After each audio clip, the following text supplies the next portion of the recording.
Welcome to another installment of the Prodrift series video podcast. This time we come to you from the launch of the 2009 Prodrift Ireland series at Ennis, County Clare in the southwest of Ireland. The town of Ennis warmly welcomed the first Irish drifting event of 2009, but unfortunately the same could not be said for the Irish weather. Mixed conditions on Saturday were forecast to subside on Sunday, but the dry start of the day quickly turned wet with persistent rain, which made conditions difficult for the Prodrift drivers and the thousands of Ennis fans who arrived in their masses. 2009 Prodrift competitions have undergone some changes to previous formats. Saturday now provides a pre-qualifying session for all of the pro-seeded drivers, with the top 16 drivers progressing to the main competition on Sunday. On Sunday, conventional qualifying has been replaced with the new Prodrift Super Lap competition. The Super Lap requires a solitary pass of the course by the driver, his overall score determining a final twin battle position. Debuting at Ennis, the new Super Lap format was hailed as a major success by fans and drivers.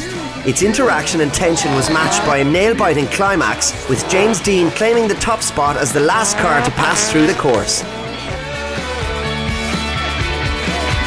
Conditions here today, as you can see by the umbrella I'm holding, is wet and windy. Behind us you can see we still have a massive crowd here despite the conditions. And you know what we talked about. Yeah, I think the new Super Lap is an unbelievable idea. It gives great tension to the crowd, and even though I probably sounded like a complete wally on the microphone, it was good fun while I was up there. Look how close he was to the barrier. Incredible stuff. He knew what his tipping points were.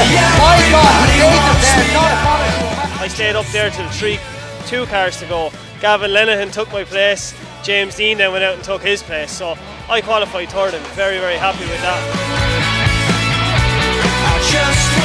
All the drivers here today are all on a very similar skill level. It only takes one very simple mistake and you're out, so it'll be a very hard fought battle in the top 16. It's like hell here this weekend. We started off with my car yesterday, got out, first lap of practice, blew up the engine in it, so we got a loan of a car off SCS Vehicles in Waterford. They supplied us with a car, which I hit off the wall and bent all the steering arms. Then we got it going again and I hit it off the wall again, and we had a nightmare of qualifying. Super Lap I think is brilliant, it really gets the drivers involved with the crowd, It didn't work out to my advantage there today in borrowed car with no steering, it was a nightmare for me, but it really means you can push really, really hard, To be honest, if I get the car back in one piece, I'll be happy out. I'd be looking for top 4, I'd be fairly happy with, but if I get the car back in one piece.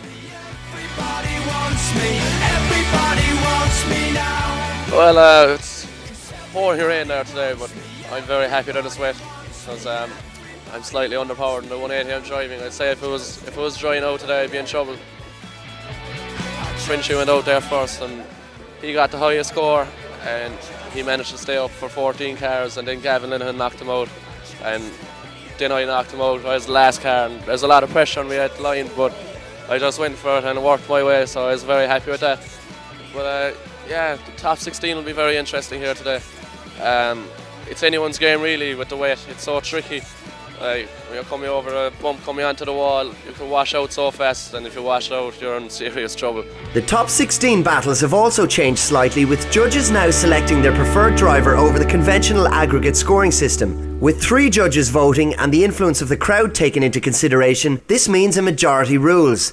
First on track was top qualifier James Dean, who made light work of Stephen Shine in the green 180SX.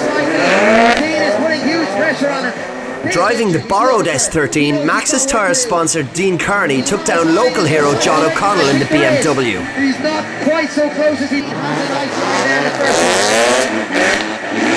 Mike Dean was made work hard for his passage to the top 8 against a determined John Paul McCarthy in the E36 BMW, and the crowd favourite Johnny Power, already displaying battle scars, eliminated another local driver, Christy Carpenter, in his Nissan S14. He's quite close to us here in the second one. A sudden death battle for Lenihan brothers Alan and Gavin was required before elder brother Gavin defeated his Hankook sponsored sibling and moved on to the Great 8. Team WKD driver Nigel Colfer saw off the challenge of Tommy McDonough in the Cosworth-powered Volvo, and in the final top 16 battle, this mistake from Alan Sinnott allowed for an easy passage to the next round for Conor Lenihan in the MIJ Nissan. 2008 Prodrift heroes Dean Kearney and James Dean opened the top 8 battles with the Nexen-sponsored Nissan of James taking victory. Those cars are very, very close. Car from Johnny Power. Here comes their entry. How big will it be? Team WKD's Johnny Power required sudden death battles against a determined Mike Dean to secure his place in the final 4. And it was Power's WKD teammate Nigel Colfer who took the penultimate final 4 position, beating Gavin Lenihan in the black 180SX. Conor Lenihan again proved his skill in the wet conditions, a slight mistake from Martin French meaning that the yellow S14 would go no further at round 1. Frenchie straightens up dramatically. Has Frenchie blown it? Has Martin French blown it? The first semi-final was perhaps the battle of the day.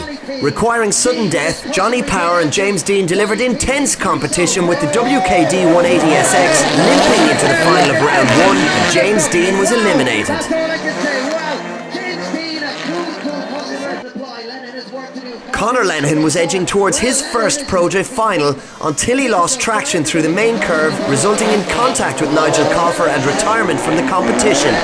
Nigel Colfer proceeded to meet his WKD teammate Johnny P in the final. I have to correct myself there. Has thrown it all away.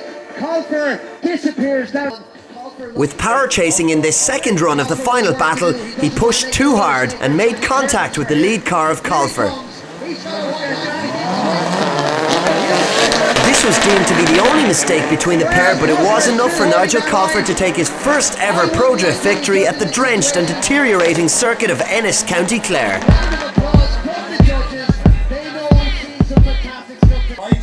Nigel Colfer gets the win, So slippy out there today, and the track just got ate up in the rain. You know, it was so bumpy, and the potholes out there were crazy. Like, but there's one line there that you can miss all the potholes, and that's just what I stuck to all day, and it seemed to work.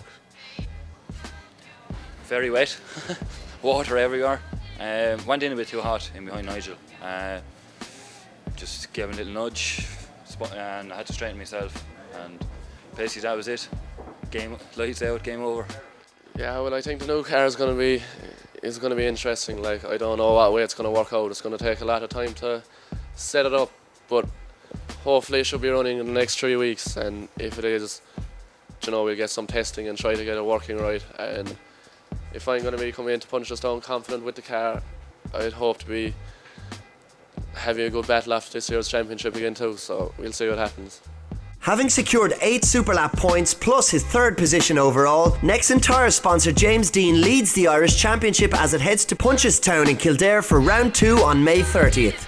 Punchestown promises to be an awesome weekend of drifting with both Irish and Super Series taking place at the famous venue. You can check out all the Punchestown event information by visiting prodriftseries.com. We'll see you all there.